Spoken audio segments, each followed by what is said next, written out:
بسم اللہ الرحمن الرحیم۔ قربانی جو کہ ایک عظیم الشان عبادت ہے اور جس کے ذریعے سے اللہ رب العزت کی محبت نصیب ہوتی ہے، بخشش نصیب ہوتی ہے، اور اللہ رب العزت کے ہاں چونکہ ایک پسندیدہ عمل ہے قربانی کرنا، تو اس لیے اللہ رب العزت نے قرآن کریم میں اس کی تاکید بھی فرمائی ہے۔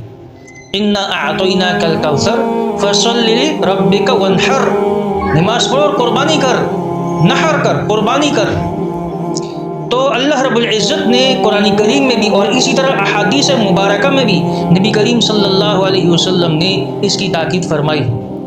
ہجرت کے بعد نبی کریم صلی اللہ علیہ وسلم نے کبھی بھی قربانی کرنے کو ترک نہیں فرمایا، آپ نے ہمیشہ قربانی فرمائی۔ اور نبی کریم صلی اللہ علیہ وسلم کا کسی عمل کو ہمیشہ کرنا یہ اس بات کی علامت ہے کہ یہ واجب ہے۔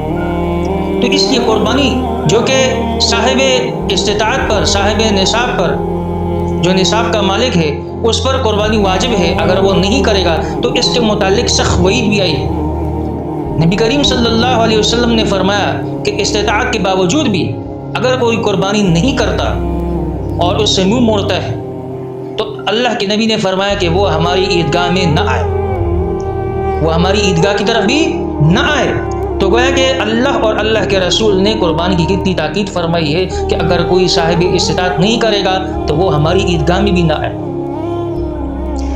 اسی طرح قربانی کی فضیلت کا اندازہ اس سے لگائیے کہ صحابہ نے عرض کیا کہ یا رسول اللہ یہ قربانیاں کیا ہے؟ تو آپ نے فرمایا کہ یہ تمہارے باپ حضرت ابراہیم علیہ السلام کی سنت ہے۔ تو صحابہ نے عرض کیا کہ یا رسول اللہ اس میں ہمارے لیے کیا ہے، ثواب ہے؟ تو فرمایا کہ ہاں، اس جانور کے ہر بال کے برابر تمہیں نیکی ملتی ہے۔ جانور پر کتنے بال ہوتے ہیں شمار کر ہی نہیں سکتا کوئی۔ دنیا کا کوئی سائنسدان یا دنیا کا کوئی حساب کتاب کرنے والا بندہ بھی جانور پر جتنے بال ہوتے ہیں اس کو شمار نہیں کر سکتا۔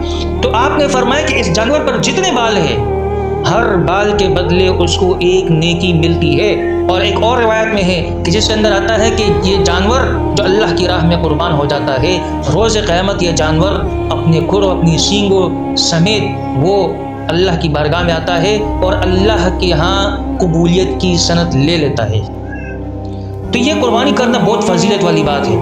اس لیے تو حکم ہے کہ جب جانور ذبح ہو تو اس وقت جو قربانی کرنے والا ہے اس کو وہاں پر حاضر ہونا چاہیے، وہاں پر کھڑا رہے، اس لیے کہ اس جانور کے ہر بال کے عوض اس کو نیکیاں ملتی ہے۔ تو ان کا وہاں پر کھڑا ہونا یہ ضروری ہے کہ وہ وہاں پر کھڑا رہے۔ اگر خود نہیں جا سکتا اپنے کسی نائب کو بھیج دے۔ اور آج کل چونکہ قصائی ذبح کرتے ہیں تو قصائیوں پر کوئی اعتبار بھی نہیں ہے کہ وہ کس طرح ذبح کر رہے، شریعت کے اصول کے مطابق ذبح کر رہا ہے یا نہیں کر رہا، تو اس کو بھی دیکھنا چاہیے۔ لیکن جو قربانی کرنے والا آدمی ہے اس کو اگر وہ خود، بہتر تو یہ کہ وہ خود ذبح کرے، لیکن اگر وہ خود ذبح کرنا نہیں جانتا، قصائی سے ذبح کروا رہا ہے یا کسی اور سے، تو اس کو کم از کم وہاں پر کھڑا ہونا ضروری ہے۔ یہ فضیلت والی بات ہے کہ اس جانور کے ہر بال کے عوض اس کو نیکیاں ملتی ہے۔ تو یہ موقع ضائع نہیں کرنا چاہیے، کتنی نیکیاں اس کو ملے گی۔ اس لیے تو علماء فرماتے ہیں کہ اگر کوئی آدمی صاحب استطاعت نہیں ہے، نصاب کے بقدر اس کے پاس مال موجود نہیں ہے، تب بھی وہ اس فضیلت کو حاصل کرنے کے لیے کسی سے قرض لے لے اور قربانی کرے تاکہ یہ فضیلت اس کے ہاتھ سے نہ جائے۔